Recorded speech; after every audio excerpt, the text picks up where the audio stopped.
और वो पीसी बराबर से चल रहा नहीं था, सर्वर का इशू था या पीसी का इशू था हमें पता नहीं, बट वो ब्लिंक हो रहा था, स्क्रीन बीच में ही जा रही। ये प्रॉब्लम्स कम हो जाएंगे, इसलिए हम लोग ने लॉग इन किया, पर वो भी दिक्कतें कम नहीं हुई। उसमें 30 पीसीस थे एंड 30 पीसीस में से ऑलमोस्ट एक दो ही पीसीस चल रहे थे, बाकी सारे पीसीस ब्लिंक कर रहे थे। ट्राई करते हमें इग्नोर कर रहे थे, हमें एंटरटेन नहीं कर रहे थे। ये हुआ कि ब्लिंक तो मेरा भी हो रहा था और मैं जब गई हूँ 9 बजे से वो ब्लिंक हो रहा है। मुझे 3 जगह मतलब शिफ्ट किया कि यहाँ बैठ जाओ, अब सही हो जाएगा, 2 मिनट लगेगा। तो जैसे कि आपने स्टार्टिंग जो फुटेजेस हैं वो आपने देखा, और उसके बिहाफ पे ही और यहाँ पे जो चीज़ें हुई हैं, ठीक है, उसके बिहाफ पे ही ये वीडियो का जो टाइटल है वो बिल्कुल सही है। ठीक है, कि बहुत ज़्यादा चांसेस है AIPGT 2025 का जो एग्ज़ाम है वो वापस से कंडक्ट हो। इसके पीछे मैं 2-3 चीज़ें बताऊंगा। ठीक है, सबसे पहले तो उस वीडियो के बारे में बात करता हूँ जिसके फुटेजेस मैंने स्टार्टिंग में लगाए हैं। वो वीडियो का लिंक मैंने डिस्क्रिप्शन में दे रखा है, आप जा कर के बिल्कुल देख सकते हो। बात है आपका SM पब्लिक स्कूल, ठीक है, जो महाराष्ट्र में एक सेंटर था AIPGT का जो एग्ज़ाम हो रहा था उसका। और वो मेरे हिसाब से बहुत सारे जो स्टेट्स थे वहाँ पे ऐसे सेंटर्स बनाए गए थे AIPGT के लिए जहाँ पहले कभी ऑनलाइन एग्ज़ाम नहीं हुआ था। ठीक है, पहली बार ही वहाँ पे एग्ज़ाम हुआ है। ऐसे कई सेंटर्स थे और ऐसे सेंटर्स में बहुत ज़्यादा दिक्कतों का सामना करना पड़ा है बहुत सारे बच्चों को।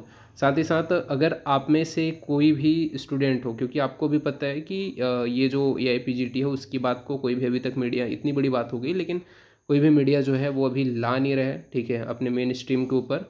सो ये चीज़ को हाईलाइट करना भी ज़रूरी था, इसी वजह से ये मैं वीडियो बना रहा हूँ, सारी चीज़ों के बारे में बता रहा हूँ। तो वही है कि ये अभी मुझे जो पता है, ठीक है, ऐसी बहुत जगह हुआ भी होगा। ठीक है, तो जो अभी SM कॉलेज में SM पब्लिक स्कूल जो सेंटर थी AIPGT का, वहाँ पे लगभग शायद 60 बच्चों का, जो मुझे नॉलेज है 60 या 50 बच्चों का सेंटर लगा हुआ था वहाँ।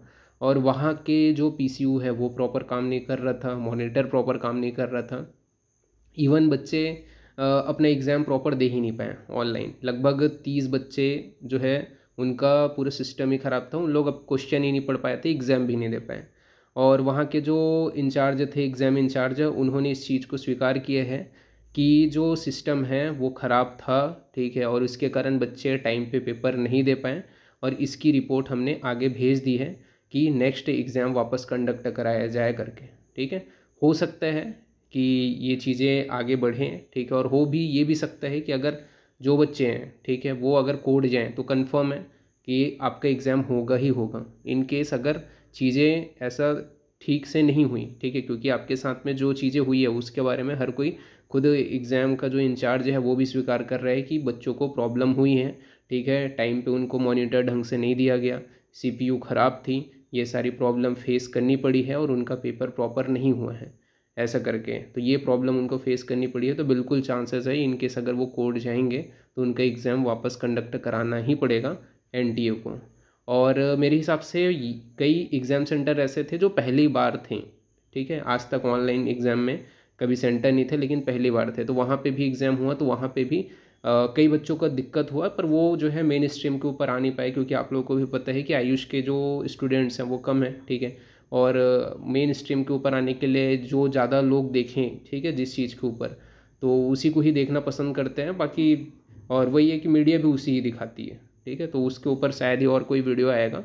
बट मैं जिन बच्चों प्रॉपर रिपोर्ट नहीं कर पाए, या फिर ऐसा है कि जिन बच्चों ने ऑलरेडी जिनके एग्ज़ाम इंचार्ज बोले हैं कि हमने रिपोर्ट किया है ऐसा करके, उनको मैं एक और चीज़ बोलना चाहूँगा कि आप अपनी सेफ्टी के लिए एक बार अपनी पूरी डिटेलिंग, ठीक है, जो ईमेल है वो भी आप कर दो। ठीक है, किसको आपको ईमेल करना है? NCISM इंडिया को, ठीक है, और AIPGT NTA को। ठीक है, इनको भी आपको एक बार मेल कर देना है आपका जो सेंटर लगा था वहाँ पे जो प्रॉब्लम हुआ था उसके बारे में, क्योंकि हो सकता है बाद में ये जो इशू है, ठीक है, अभी मेन स्ट्रीम मीडिया पे नहीं आई है, तो हो सकता है ये जो इशू है वो ज़्यादा आगे बढ़े ना और आपका जो साल भर का मेहनत है वो बर्बाद हो जाए। ठीक है, हो सकता है, ये मैं बोल रहा हूँ, ज़रूरी नहीं है, क्योंकि ऐसा है कि ये चीज़ों को प्रोसेस होने में टाइम लगता है। बट आपके पास कल परसों ये चीज़ प्रूफ रहे, क्योंकि मेरे हिसाब से अगर ये चीज़ हुई है और ये चीज़ें जिन जिन स्टूडेंट को भी फेस करनी पड़ी है, ठीक है, यहाँ तो एक ही मैं मामला जो भी सामने आया वो मैं यहाँ पे बता रहा हूँ, हो सकता है कि हर एक स्टेट में कोई ना कोई स्टेट में ये प्रॉब्लम फेस करनी ही पड़ी होगी स्टूडेंट लोगों को, जिसके कारण उन लोग बहुत ज़्यादा हताश भी होंगे, क्योंकि साल भर का मेहनत है, ऐसा तो नहीं है, एग्ज़ाम तो साल में एक बार होने वाला है। ठीक है, तो ये तो एक ही जगह का रिपोर्ट हुआ, बाकी और कई जगह का हुआ। तो वो सारे बच्चे NCISM को और AIPGT @NTA, ठीक है, इनको जो है अपनी प्रॉब्लम पूरा मेंशन करें कि आपका नाम क्या है, आपका एग्ज़ाम सेंटर क्या लगा था, आपका रोल नंबर क्या था, ठीक है, आपको क्या प्रॉब्लम फेस करना पड़ा और किस कारण से आपका वापस री एग्ज़ाम होना चाहिए। वो सारी चीज़ें आप दो लोगों को मेल करो, ताकि आपके पास कल परसों ये चीज़ प्रूफ रहे कि आपको क्यों एग्ज़ाम में, क्योंकि चांसेस बहुत ज़्यादा है कि वापस एग्ज़ाम कंडक्ट हो। तो उसमें अगर आप अपेयर हो रहे हो, ठीक है, तो वो उन लोग चेक करेंगे। जैसे कि आपने देखा होगा नीट का शायद पिछले साल का जो एग्ज़ाम हुआ था, उसमें कैसा हुआ था कि उनको ही अपेयरिंग दिया गया जिन लोग रियलिटी में ऐसे थे जिनके साथ में उनको लगा कि हाँ इनके साथ में प्रॉब्लम हुआ है करके। तो वही है कि NTA प्रॉपर चेक करेगी, सारी चीज़ों को चेक करेगी और उसके बाद में ही एग्ज़ाम को वापस कंडक्ट कराने के बारे में सोचेगी, ठीक है। तो हर कोई यहाँ पे अपेयर नहीं हो पाएगा, वही अपेयर हो पाएगा जिन लोगों के साथ में वाकई में प्रॉब्लम हुआ है, ठीक है। तो मैं यही बोलूँगा कि जिन लोगों को ये प्रॉब्लम हुए हैं उन लोग एटलीस्ट एक बार मेल कर देना। और साल भर की आपकी मेहनत है, अगर आपको बोल भी रहे, ठीक है, एग्ज़ाम इंचार्ज है कि हमने ऊपर तक बात पहुँचा दी है, ठीक है, तो आप वेट करो, वीक में, विथ इन वीक में या विथ इन 2 वीक आपको कोई ना कोई नोटिफिकेशन देखने को मिल जाएगा।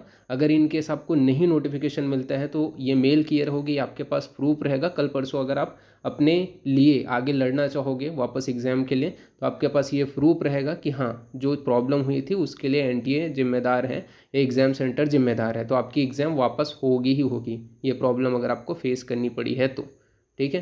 तो यही था मेरा उद्देश्य इस वीडियो को बनाने के पीछे। बाकी मेरे चैनल के साथ में जुड़े रहना, ऐसे ही कुछ भी इन्फॉर्मेटिव जो वीडियो रहेगी वो आपको मेरे चैनल के थ्रू आपको मिलते रहेगी। और बहुत जल्द हम NTET के ऊपर भी जो सीरीज़ हैं वो लाने वाले हैं, ठीक है। तो जो भी NTET का प्रिपरेशन कर रहे हैं वो भी स्टूडेंट चैनल के साथ में जुड़ जाना, ताकि आपका जैसे हमने AIPGT में 60 टॉपिक कराए थे और जिनसे मैंने जैसा बताया 70 to 90% क्वेश्चंस पूरे फंसे हुए थे, जिसका मैंने प्रीवियस वीडियो में प्रूफ भी दे दिया है। वैसे ही हम NTET के ऊपर भी सीरीज़ लाएंगे और उसके भी टॉपिक को पूरा कवर करेंगे, और वहाँ पर से भी आपका मैक्सिमम जो आपका 50% परसेंटाइल है वो तो हम क्वालिफाई कराने की पूरी कोशिश करेंगे, ठीक है। और पूरे चांसेस 100% ये चांसेस अगर आप उतने टॉपिक करते हो तो आपकी वो जो है परसेंटाइल क्वालिफाई हो ही जाएगी, ठीक है। तो अभी के लिए इतना ही, थैंक यू।